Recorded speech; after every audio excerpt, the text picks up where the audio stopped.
My name is Pavel Ryabov. I'm an assistant professor at the National Research Nuclear University MIFI. Today I'm going to talk about the applied mathematics as an independent branch of science. It is a topic about what I speak with my students at the first lecture in the course of computational mathematics at MIFI. People from ancient times are interested in mathematics. Scientists, writers, painters, lawyers, and many others were involved in solving various mathematical problems and made a significant contribution to the development of this part of science. Starting from the simple analytical geometry and number theory, mathematics today forms the basis of many applied and theoretical and pure studies in various fields of science. Number theory, topology, statistics, computational mathematics, game theory, optimization methods, probability theory, machine learning, discrete mathematics, and much more. These instruments allow us to understand the nature of many physical, social, chemical, and many other phenomena. Let us look at the quotes of the great persons. According to Galilei, the mathematics is the language in which the book of nature is written. From the other hand, Goethe said, "It is often said that numbers rule the world. At least there is no doubt that the numbers shown how it is managed. Mathematics is the queen of scientists, and number theory is the queen of mathematics," said Gauss. With the development of mathematical theory, computational technologies are also developing. Starting from hand counting, different knots techniques, and wood nicks, the Roman abacus, Babbage machine, for example, and later ENIAC were invented. That instrument allows to develop new areas of research, applying new algorithms to solve problems, or problems that require a lot of computational time. Only imagine that from the deep past to the present days, the number of operations per second increased from approximately 0 to 1 million operations, using the modern supercomputer. There is a good example from the past. You know, the mathematician William Shanks spent approximately 15 years to calculate 707 decimal places in the value of number p. Unfortunately, Shanks made a mistake, and only 527 decimal places turned out to be correct. Later, in 1948, the following mistake was discovered using one of the first computers, which spent only 3 hours to calculate 808 decimal places of the value of p. So, as we see, computational techniques significantly simplify our life. Among mentioned of the first slide fields of mathematics, I want to highlight, of course, computational mathematics. Computational mathematics is a branch of applied math that develops and analyzes numerical methods and algorithms for the solution of mathematical problems, mainly from science and engineering. It is a quintessence of mathematics and computer implementation, I think. So, let us move on to the history. The Cold War and the arms race between the Soviet Union and the United States played a significant role in the development of modern computational mathematics. This is primarily because at the time, there was an urgent need for speedy solution of the task that nuclear problem posed to scientists. In addition, the task of calculating the aerodynamics of aircraft, military and spaceships are becoming relevant. All of this required scientists to develop new effective methods to calculation, systematize the available data. A lot of a powerful computer school led by, for example, prominent Russian mathematics such as Keldysh, Dorodnitsyn, Belotsarkovsky, Marchuk, Godunov, Fedorenko, and many others appeared at that time. Just imagine that we can simulate any physical processes and phenomena using computer. We can change the real experiment on virtual one. For this purpose, the big multi-physics engineering simulation software are created. For example, Logos, ANSYS, COMSOL, OpenFOAM, and etc. We can perform strength calculations, for example. We can model the car collision, find the distribution of deformation and stress, and then based on the results obtained, we can construct new types of car body. Such approach can be used for analysis of any material failure or deformation problem. The head collision of American footballers, shade deformation of materials, ballistic impact, shock loading, metal forming, and etc. This demonstrates the beauty and universality of mathematics. We also can investigate the hydrodynamics and aerodynamics of different objects. Here we see the calculation of the track aerodynamics using logos. Or we can answer the question, can cows fly? And, for example, calculate the aerodynamics of cow. We can look inside the rocket nozzle, study the chemical reactions and wave processes there. We can study the influence of the nozzle form, the position of the fuel injectors on the characteristic of rocket engine. We also can model the behavior of tea in the cup. Why not? So, we come to the concept of mathematical modeling. Let us answer the question. What does the term mathematical modeling mean? The answer is, you can see on the slide. First of all, we have to define the object of study, or we have to define the phenomenon that we study. On the next step, we should formulate the mathematical model of the problem considered. According to the book of Ablovitz-Sigun, a mathematical model can be defined as a description of a system using mathematical concept and language to facilitate proper explanation of a system, or to study the effects of different components and to make predictions on the patterns of behavior. Here we see an example of two famous mathematical models. First of them is the Maltose model, and the second one is the model of heat transfer in one dimension. The Maltose model describes the evolution of population with time, for example.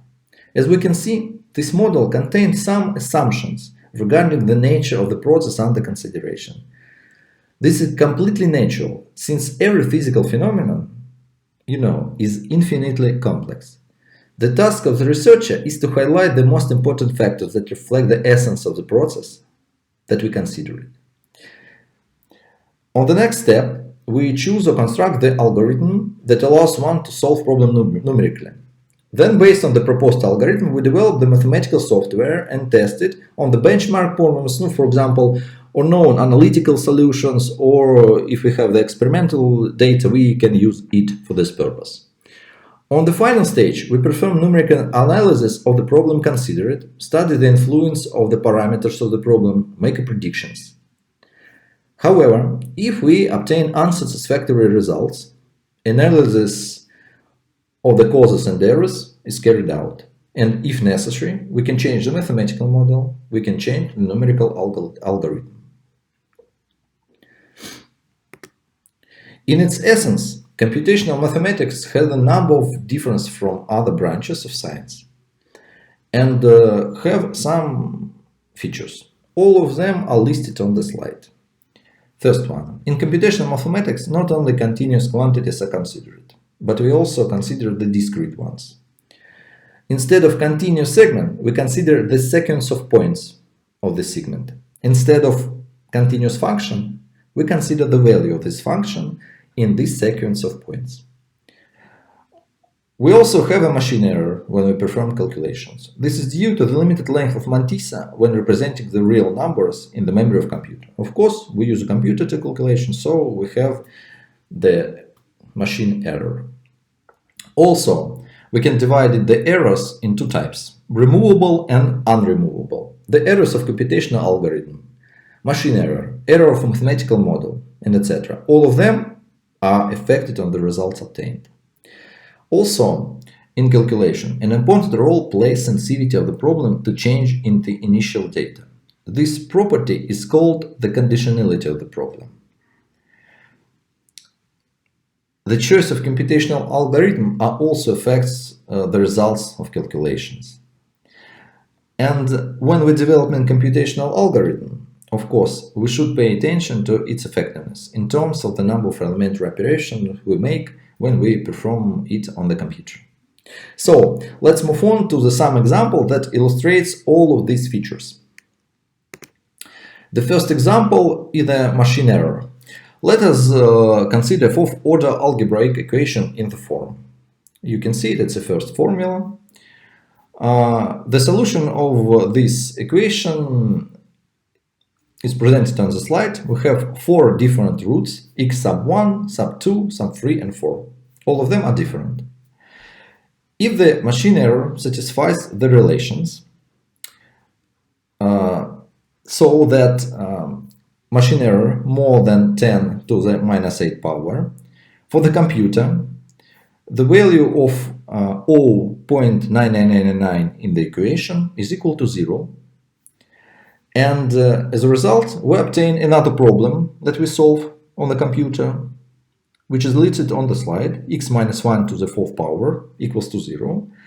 And the solution of this problem is equals to 1. All of the roots are equal, and I repeat, are equal to 1. So we can see that minor error in the three-member definition, approximately equals to 10 to the minus 8 power, lead to the growth of error in million times.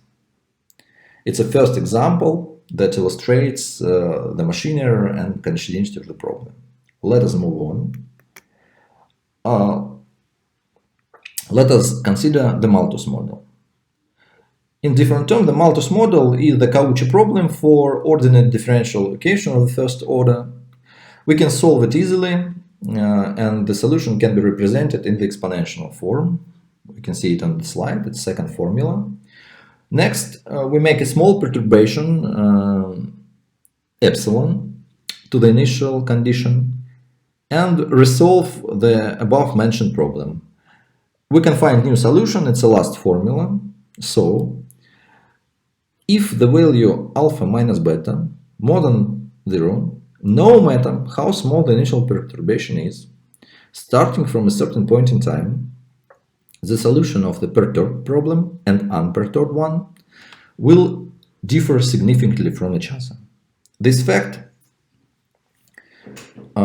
influenced on the choice of the numerical algorithm and such problem called bad conditional problems. Move next. So here I want to demonstrate the effectiveness of the methods we choose.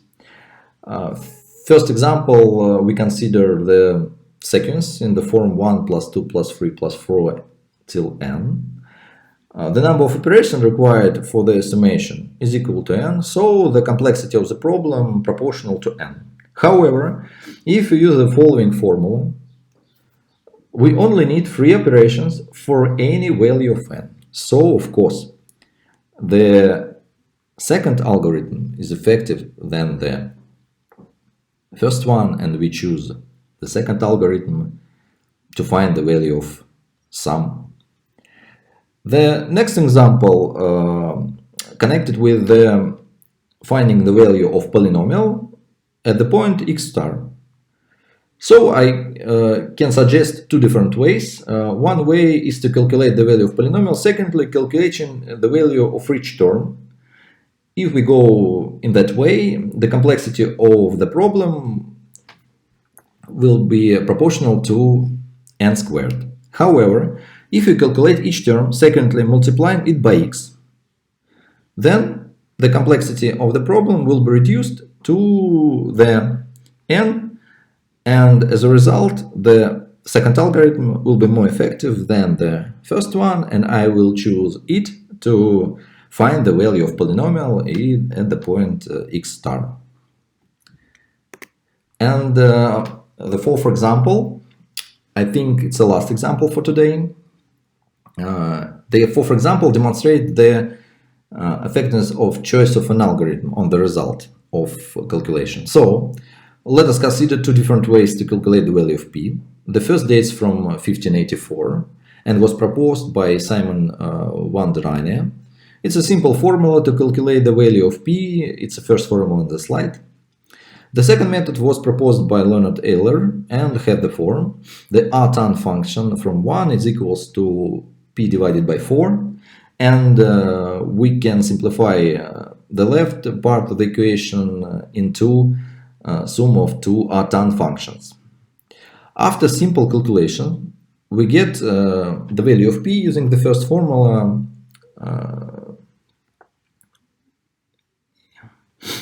and p is equal to 3.1446051.